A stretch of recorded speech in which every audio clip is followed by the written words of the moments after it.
We are the Bodega Bay News on Channel 69, and this is our interview with Melanie Daniels on the Birds. Thank you, Devin.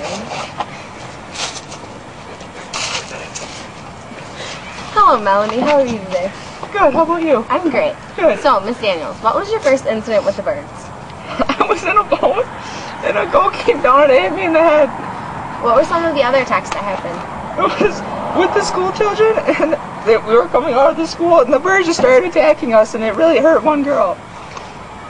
How long did it take for people to figure out that the birds were attacking the city? I'm not really sure how long it took for them to find out, but some caught on faster than others.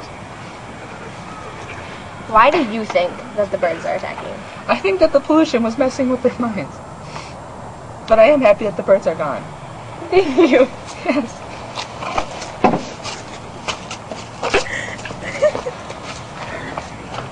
Thanks for listening on the interview with Melanie Daniels on the Birds. We'll be right back after this short message.